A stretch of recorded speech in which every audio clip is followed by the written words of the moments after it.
Everyone, welcome back to Manu teachers channel. So ఇవాల్టి వీడియోలో school organisation and management అనే సబ్జెక్ట్కి సంబంధించి సెకండ్ యూనిట్ కంటిన్యూ చేస్తున్నాము. ఇది థర్డ్ సెమ్ వాళ్ళకి సంబంధించిన B.Ed సబ్జెక్ట్. మనకు ఆల్రెడీ ఛానల్లో ఫస్ట్ సెమ్కి సంబంధించిన ప్లేలిస్ట్ అనేది అవైలబుల్ ఉంది. సెకండ్ యూనిట్ అనేది ఇప్పుడు స్టార్ట్ చేశాము. సో ఈ సెకండ్ యూనిట్లో లాస్ట్ క్లాస్లో role of the head master as an academician చూసాము. ఓకే, సో ఇవాల్టి క్లాస్లో role of the head master as an administrator చూద్దాము. సో ఇక్కడ చూసుకున్నట్టయితే the second important thing in the school organisation is administration. So మనకి administration అనేది second important thing besides academician. Okay, academics ఒకటి important and administration తర్వాత important. ఈ రెండిట్లో head master యొక్క రోల్ ఏంటనేది మనం చూస్తున్నాము. The headmaster is supposed to lead the school not only as good educationist but also as an administrator of the school. So academics పరంగా good educationist అయి ఉండాలి హెడ్ మాస్టర్. దాంతో పాటుగా గుడ్ అడ్మినిస్ట్రేషన్ స్కిల్స్ కూడా ఉండాలి.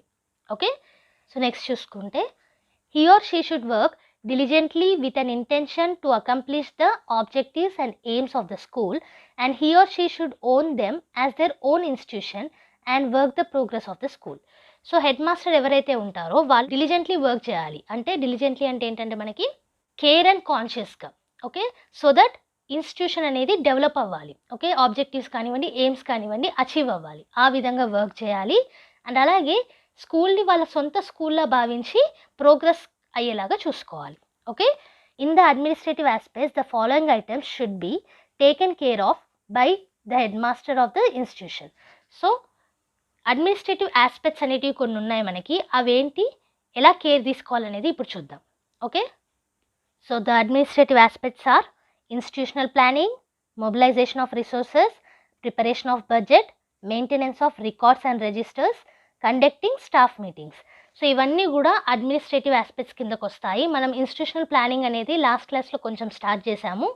ఇప్పుడు దాని యొక్క డీటెయిల్స్ అనేటివి కూడా నేర్చుకుందాము. ఒక్కొక్క డీటెయిల్స్ చూద్దాం. అంటే institutional planning details, mobilisation of resources details, అంటే రిసోర్సెస్ని ఎలా యూస్ చేయాలన్న దాని మీద, preparation of budget details, so బడ్జెట్ని ఎలా ప్రిపేర్ చేయాలి, ప్లాన్ ఎలా చేయాలి దాని మీద, అండ్ అలాగే maintenance of records and registers. Certain records and registers ఉంటాయి మనకి స్కూల్లో, వాటిని మెయింటైన్ ఎలా చేయాలి, అండ్ స్టాఫ్ మీటింగ్స్ అనేటివి ఎలా కండక్ట్ చేయాలనేది డీటెయిల్గా చూద్దాం.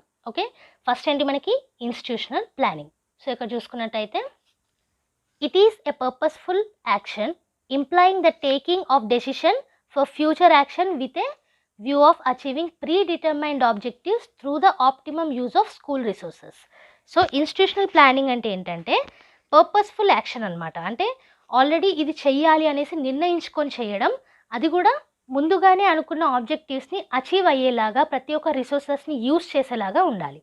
Okay, institutional plan is a program of development and improvement prepared by an educational institution on the basis of its felt needs and the resources available with the active involvement of teachers, students, community members, parents and management.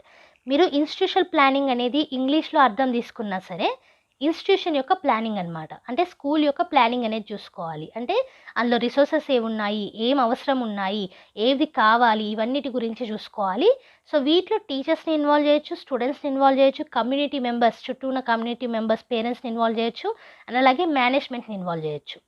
Okay, according to JP Nayak, institutional planning is a good opportunity to educational development of a school, but at the same time it is also a great challenge. So JP Nayak ఏమంటున్నారు, institutional planning అనేది educational development of a స్కూల్కి చాలా important. Okay, school develop అవ్వాలి education పరంగా అంటే ఈ institutional planning అనేది మంచి ఆపర్చునిటీ. కానీ ఇదొక గ్రేట్ ఛాలెంజ్ కూడా. ప్రతి ఒక్క దాన్ని చూసుకోవాలి కాబట్టి దీన్ని ఛాలెంజ్ లాగా కూడా మనం తీసుకోవచ్చు.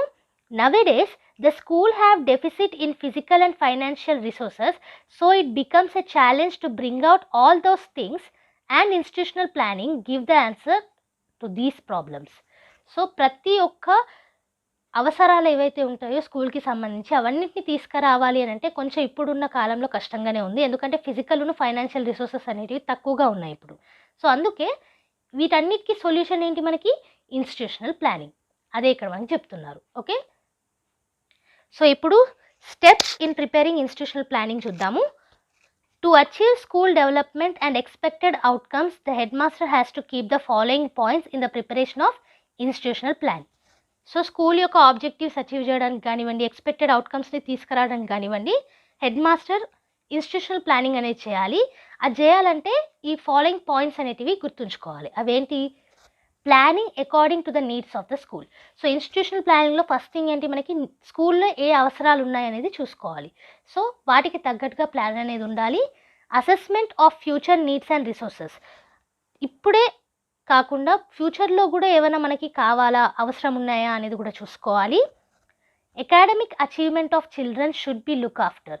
సో అకాడమిక్ అచీవ్మెంట్స్కి కూడా మనం ఇంపార్టెన్స్ అనేది ఇవ్వాలి, పిల్లల యొక్క అకాడమిక్ అచీవ్మెంట్స్కి. Okay. Evaluation of implementation of institutional plans from time to time. So plan చేసి వదిలేయకుండా అది కరెక్ట్గా ఇంప్లిమెంట్ అవుతుందా లేదా అనేసి ఇవాల్యుయేట్ చేయాలి. అండ్ అలాగే to forecast the number of children in the age group 6 to 14. మనకు ఆల్రెడీ తెలుసు రైట్ టు ఎడ్యుకేషన్ అనేది యాక్ట్ ఉంది మనకి. అందులో 6 to 14 years వాళ్ళకి కంపల్సరీగా ఫ్రీ ఎడ్యుకేషన్ అనేది ఉండాలి. సో ఈ ఫ్రీ ఎడ్యుకేషన్ ఉన్న పిల్లలు ఎంతమంది ఉన్నారు, ఆ ఏజ్ గ్రూప్లో ఎంతమంది ఉన్నారు అనేది కూడా మనకు తెలిసి ఉండాలి. To estimate the number of additional resources that teachers required to meet the demands. So స్కూల్లో ఏ అడిషనల్ రిసోర్సెస్ టీచింగ్కి అవసరం ఉన్నాయో వాటి గురించి చూసుకోవాలి. To identify the deficiency of schools in these respects, that is physical facilities, programmes, supervision etcetera. And అదే కాకుండా ఇంకా వేరే ఏమైనా ప్రాబ్లమ్స్ ఉన్నాయా స్కూల్స్లో, ఫిజికల్ ఫెసిలిటీస్కి సంబంధించి అంటే ఇన్ఫ్రాస్ట్రక్చర్కి సంబంధించి, ప్రోగ్రామ్స్కి సంబంధించి, సూపర్విజన్కి సంబంధించి ఏమైనా ప్రాబ్లమ్స్ ఉన్నాయా అనేది కూడా ఇన్స్టిట్యూషనల్ ప్లానింగ్లో గమనించాలి. So next point, to determine in accordance with the targeted grade for qualitative improvement. So academic achievements చూస్తాం కదా, దాంతో పాటుగా టార్గెటెడ్ గ్రేడ్స్ అనేటివి ఉంటాయి మనకి స్కూల్లో. సో వాటికి సంబంధించి క్వాలిటేటివ్ ఇంప్రూవ్మెంట్ అనేది ఉందా లేదా చూసుకోవాలి. To assess financial resources from government and non government sources over ఎక్సియర్స్.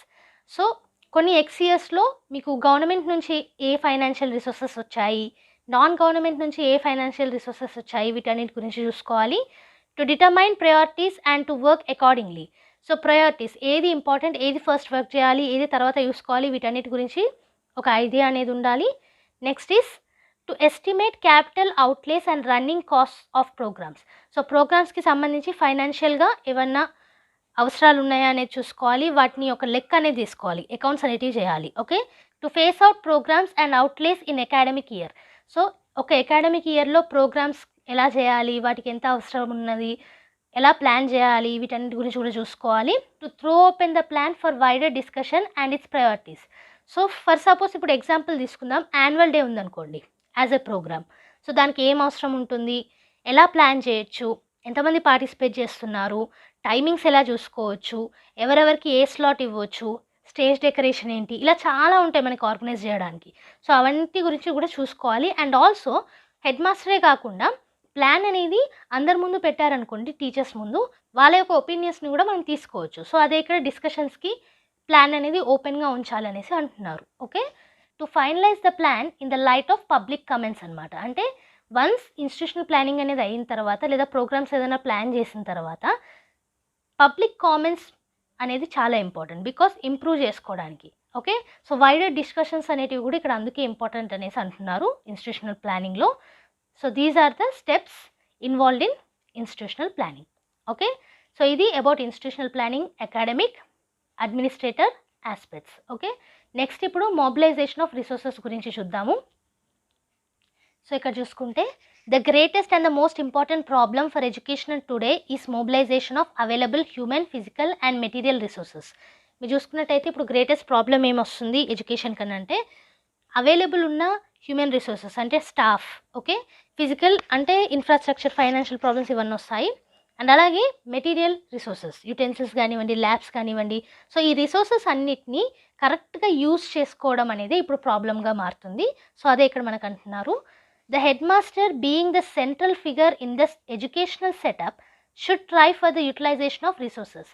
సో సెంట్రల్ సిస్టంలో ఉంటారు కాబట్టి ఎడ్యుకేషన్లో హెడ్ మాస్టర్ అనే వ్యక్తి, వాళ్ళు ఏం చూసుకోవాలి అని అంటే ఈ రిసోర్సెస్ అన్నిటినీ కరెక్ట్గా యూటిలైజ్ చేసేలాగా చూసుకోవాలి.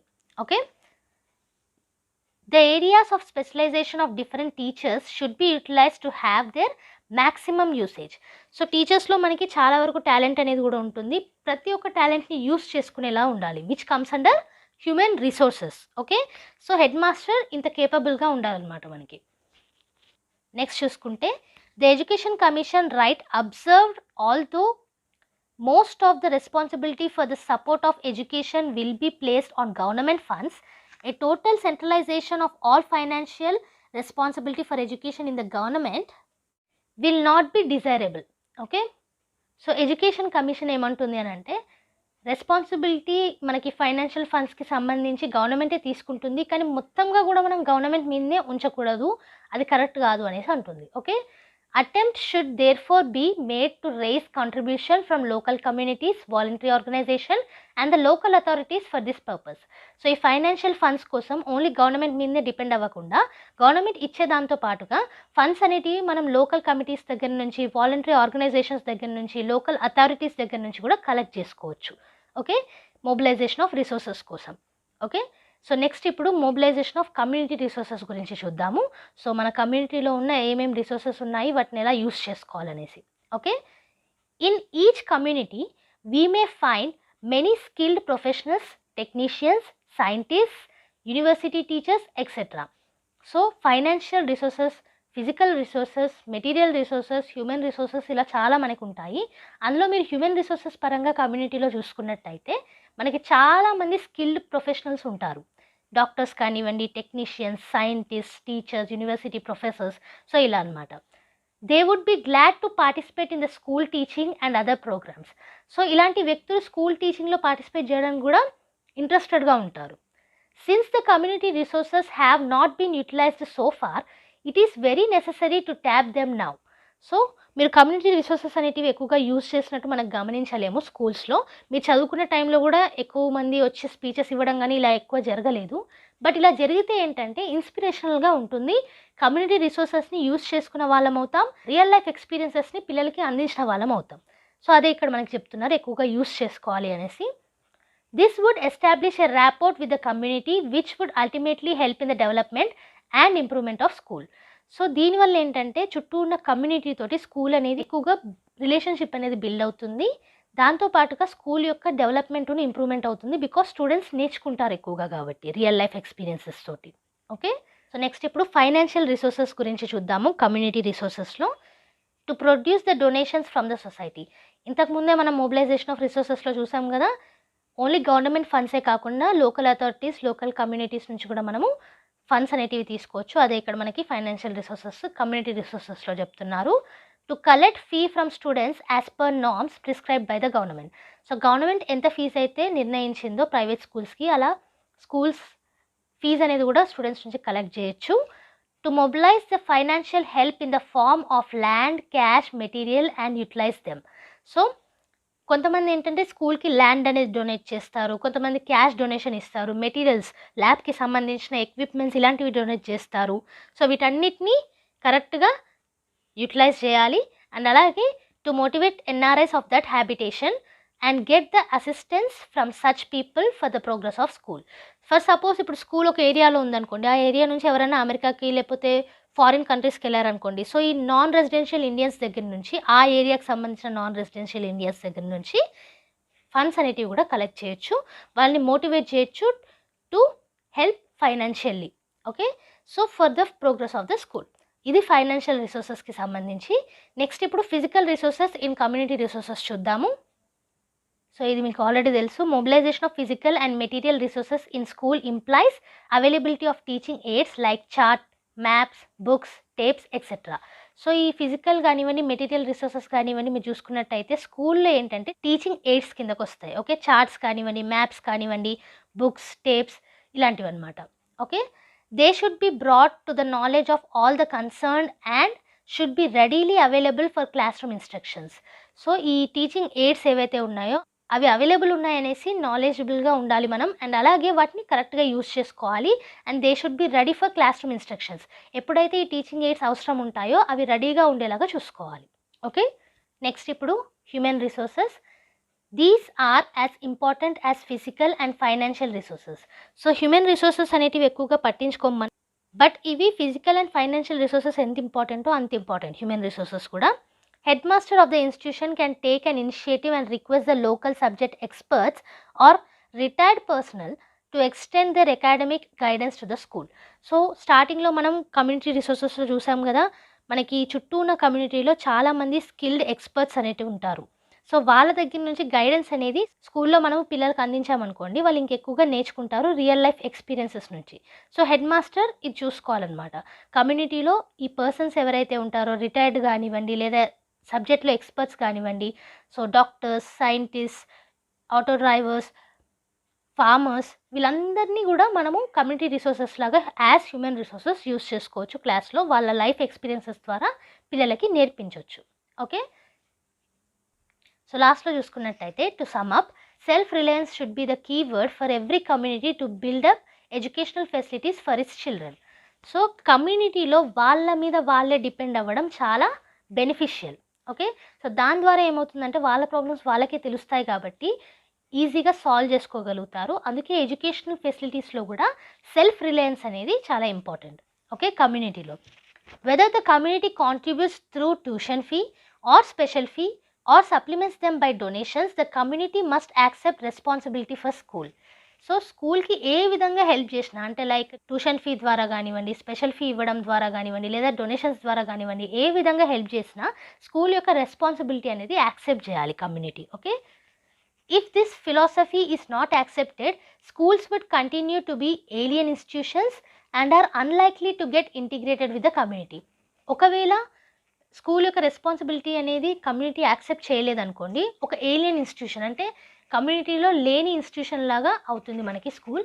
సో అందుకే పరస్పరంగా కోఆపరేటివ్గా ఉండాలి school and community. Okay, so ఇది ఇవాల్టి క్లాస్. సో మెయిన్గా ఏంటంటే మనకి role of the head master as an administrator గురించి నేర్చుకున్నాం ఇవాల్టి క్లాస్లో. అందులో అడ్మినిస్ట్రేటివ్ ఆస్పెక్ట్స్లో ఇన్స్టిట్యూషనల్ ప్లానింగ్ గురించి చూసాము, దాంట్లో ఉన్న స్టెప్స్ గురించి చూసాము, అండ్ అలాగే మొబిలైజేషన్ ఆఫ్ రిసోర్సెస్లో కమ్యూనిటీ రిసోర్సెస్ గురించి చూసాము, ఫైనాన్షియల్ను, హ్యూమన్ రిసోర్సెస్ను, ఫిజికల్ రిసోర్సెస్ గురించి చూసాం. ఓకే, ఈ రిసోర్సెస్ అన్నిటినీ కూడా ఎలా యూటిలైజ్ చేయాలన్న దాంట్లో హెడ్ మాస్టర్ చూసుకోవాలి, సూపర్వైజ్ చేయాలి. ఓకే, సో యాజ్ యూజువల్ ఇవాళ మీకు మొత్తం నోట్స్ కూడా కింద డిస్క్రిప్షన్ బాక్స్లో అండ్ కామెంట్ సెక్షన్లో పీడిఎఫ్ రూపంలో అవైలబుల్ ఉంటుంది, అక్కడ నుంచి ఫ్రీగా డౌన్లోడ్ చేసుకోవచ్చు. సో ఈ క్లాస్ నచ్చినట్టయితే అండ్ ఈ పీడిఎఫ్ నోట్స్ మీకు హెల్ప్ఫుల్ అనిపిస్తే లైక్ చేయకుండా మాత్రం వెళ్ళకండి. కొత్తగా ఛానల్ని విజిట్ చేసిన వాళ్ళు సబ్స్క్రైబ్ చేసుకోండి. ఈ ఛానల్ని మీ ఫ్రెండ్స్తో షేర్ చేసుకోండి, వాళ్ళని కూడా సబ్స్క్రైబ్ చేసుకోమనండి. అండ్ అలాగే మనకి every Tuesday and Friday videos అనేటివి అప్లోడ్ అవుతాయి ఛానల్లో. బోనస్ వీడియోస్ ఎప్పుడన్నా రావచ్చు. సో ఏ వీడియో కూడా మిస్ కాకుండా ఉండాలంటే సబ్స్క్రైబ్ చేసుకొని పక్కనే ఉన్న బెల్ ఐకాన్ని ప్రెస్ చేయండి. ఓకే, ఈ వీడియోకి సంబంధించిన డౌట్స్ ఏమైనా ఉంటే కామెంట్ సెక్షన్లో మెన్షన్ చేయండి. So like, share and subscribe. And next వీడియోతో మళ్ళీ కలుద్దాం. అంతవరకు eat, sleep, learn and repeat. And thank you for watching. Bye bye.